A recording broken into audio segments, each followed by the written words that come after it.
सतत होणारी सर्दी, खोकला, अंगदुखी, ताप, त्यामुळे येणारा अशक्तपणा आणि थकवा या सर्व गोष्टींनी आपण वारंवार आजारी पडत असाल तर एक गोष्ट समजून घ्या की तुमची रोगप्रतिकारशक्ती खूप कमी झालेली आहे. रोगप्रतिकारशक्तीचा तुमच्या शरीरातील बॅलन्स बिघडलेला आहे. बदलते वातावरण, प्रदूषण, ऊन, पाऊस आणि आपली लाईफस्टाईल यातील व्यायामाचा अभाव यामुळेच वारंवार इन्फेक्शन होण्याचे प्रमाण वाढते.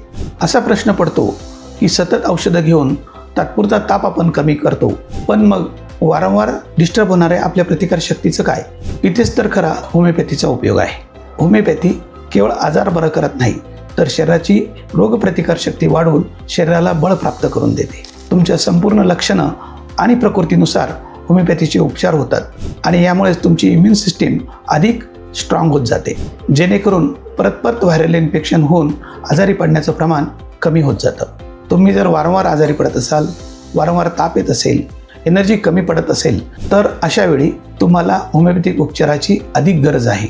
कारण होमिओपॅथीने कोणताही साईड इफेक्ट होत नाही आणि आजारानंतरही आपली एनर्जी टिकून राहते.